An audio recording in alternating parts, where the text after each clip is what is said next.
Bab 133. Clue Tang yang lepas kontrol. Ayah, yang memberi hadiah itu benar-benar mengatakan itu Tuan Muda Jiang, bukan Tuan Muda Wei. Jasmine, dia bertanya lagi. Dia masih merasa bahwa David Wei yang memberi mas kawin, bukan orang yang diselamatkan Clue Tang 10 tahun lalu. Rilan Tang mengisap sebatang rokok kering dan mengangguk, "Yah, memang Tuan Muda Jiang. Tampaknya ini memang dikirim oleh orang keluarga Jiang yang diselamatkan oleh Clue 10 tahun yang lalu. Ini memang diberikan kepada Clue. Aku tidak bisa menerimanya," kata Clue Tang buru-buru. "Terima? Mengapa tidak?"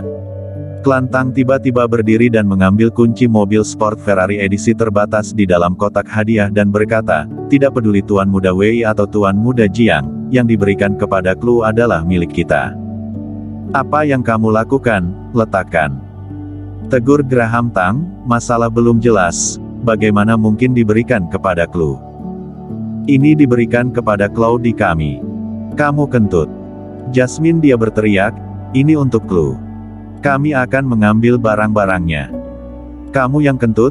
Siapa yang tidak tahu bahwa Clue sudah menikah? Siapa yang akan begitu bodoh dan memberikan mas kawin yang begitu mewah?"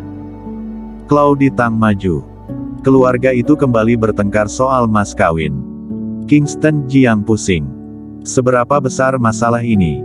Kenapa berisik sekali? Dia berbalik dan berjalan keluar rumah. Clue Tang melihatnya dan juga berwajah muram. Dia tahu bahwa Kingston Jiang pasti marah. Dia ingin mengejarnya, tapi dia tidak melakukannya. Di luar pintu, Kingston Jiang mengeluarkan sebatang rokok dan menyalakannya, mengeluarkan ponselnya, dan menelepon Nandio Qin. "Tuan Muda. Pengurus Qin, ada satu hal yang harus merepotkan kamu." "Tuan Muda, katakan saja." "Begini. Kingston Jiang berbicara tentang keluarga Tang lagi. Kamu datang ke keluarga Tang untuk membicarakannya secara langsung, mengatakan bahwa mas kawin ini diberikan kepada Clue oleh Tuan Muda Jiang." "Ya, aku akan segera datang." Kingston Jiang menutup telepon. Dia juga tidak berdaya. Dia ingin memberikan hadiah untuk membuat Clue bahagia, tetapi tidak berharap itu menyebabkan banyak hal, bahkan Tuan Muda Jiang dari 10 tahun yang lalu pun terlibat.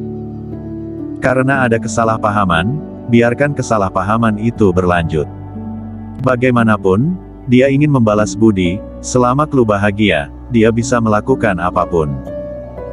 Clue menyukai dirinya yang lain, biarkan dia menyukainya, tunggu sampai waktunya tepat, lalu jelaskan semuanya. Kingston Jiang memasuki rumah setelah merokok di luar. Dalam rumah berisik lagi. Jasmine He mengatakan bahwa hadiah ini untuk keluarganya dan harus dibawa pulang. Graham Tang dan Claudi Tang, serta Janet Lee, berpikir ini milik keluarganya dan harus tetap di sana. Satu keluarga bertengkar heboh. Rilan Tang juga tidak punya pendapat, duduk di sofa, merokok sebatang rokok, dan tidak tahu sedang memikirkan apa. Kingston Jiang datang, Clue Tang segera mendekati, meraih tangannya dengan wajah minta maaf, dan menjelaskan, "Suamiku, kemana kamu pergi? Aku benar-benar tidak tahu siapa Tuan Muda Jiang itu. Apalagi ini mungkin tidak diberikan kepada aku, mungkin itu diberikan kepada adik Claudi oleh Tuan Muda Jiang yang kaya lainnya." Kingston Jiang tersenyum dan berkata, "Dalam rumah agak sumpek, aku hanya pergi jalan-jalan." Dia benar-benar ingin memberitahu Clue Tang segalanya. Namun, ini bertentangan dengan niat awalnya. Dia datang untuk membalas budi. Menurut rencana aslinya, dia tidak akan pernah mengungkapkan identitasnya, dan diam-diam menjaga di sisi Clue Tang, menjaganya selama sisa hidupnya. Jika dia mendekati Clue Tang sebagai naga hitam, dia tidak akan mengajukan pengunduran dirinya ketika dia meninggalkan Belantara Selatan. Dan sekarang keluarganya terlibat dalam kekuatan misterius. Ini adalah 4 klan kuno. Ada juga peta pusaka keluarga yang misterius, peta tempat tinggal Hua Yuesan. Dia tidak tahu seberapa kuat keempat klan kuno itu, tetapi Kaisar sebagai salah satu 5 komandan tertinggi juga merupakan anggota dari 4 klan. Jika ini benar-benar musuh, maka itu akan merepotkan. Karena itu, dia tidak bisa menyebutkan identitasnya. Tidak bisa melibatkan clue. Dengan cara ini, itu cukup bagus. Suamiku, kamu harus percaya padaku. Aku percaya pada kamu.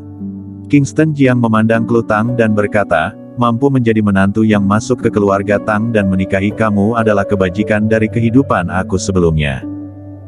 Tidak peduli apa hasil akhirnya, aku tidak akan menyalahkan kamu. Ih. Clue Tang menghela nafas dalam-dalam. Nandiokin datang dengan cepat. Dalam waktu setengah jam, dia tiba di keluarga Tang. Tok tok tok. Saat semua orang berdebat, ada ketukan di pintu. Seorang orang keluarga Tang pergi untuk membuka pintu. Nandiokin masuk bersama Sarenkin. Rilan Tang tidak bisa menahan diri untuk tidak berdiri ketika dia melihat orang asing datang berkunjung. Orang keluarga Tang lainnya yang sedang duduk juga berdiri.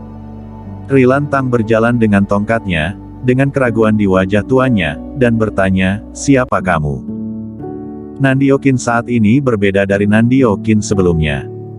Sekarang dia mengenakan setelan hitam panjang, dengan aura superior, dan setelah Sarenkin berdandan, dia juga memiliki temperamen superior. Keduanya melihat Kingston Jiang. Namun, Kingston Jiang sudah berpesan di telepon, mereka hanya datang berdua. Nandiokin berkata, aku dari grup jalan. Mendengar ini, semua orang gemetar. Mereka masih membahas grup jalan sebelumnya, tetapi sekarang orang-orang dari grup jalan datang. Rilan Tang segera menyapa mereka berdua untuk duduk. Nandiokin duduk dan berkata, aku datang untuk mewakili komisaris. Orang yang memberi hadiah tidak menjelaskan, komisaris memerintahkan untuk dikirim ke rumah Nona Clue, tetapi dia mengirimnya ke villa keluarga Tang.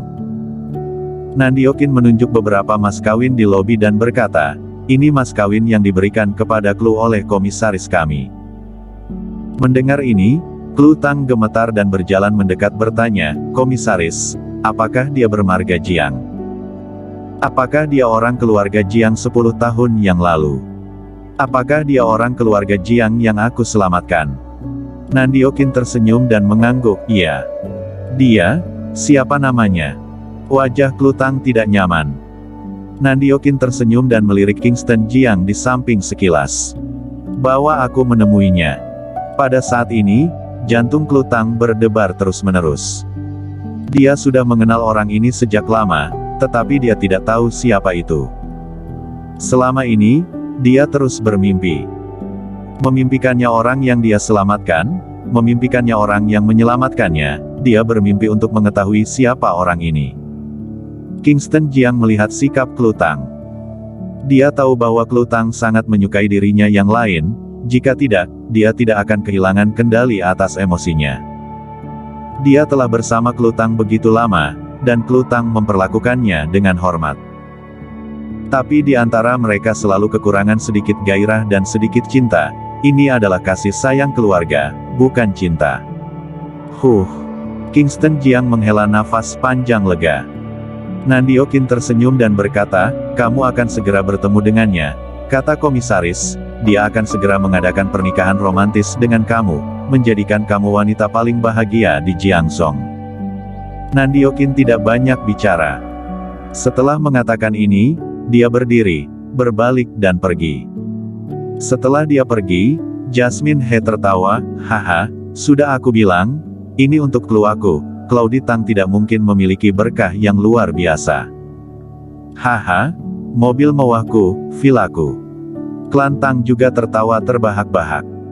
Keluarga Claudie Tang berwajah masam dan tidak mengatakan sepatah kata pun. Tok tok tok. Tidak lama setelah Nandiokin pergi, ada ketukan lagi di pintu. Setelah pintu dibuka, beberapa petugas polisi masuk. Pemimpinnya adalah Wawan Jin dari Divisi Investigasi Kejahatan Profesi. Dia mengeluarkan surat perintah penangkapan dan berkata, Claudie Tang, Graham Tang, kalian dicurigai melakukan kejahatan profesional, silakan ikut kami untuk membantu penyelidikan. Bersambung.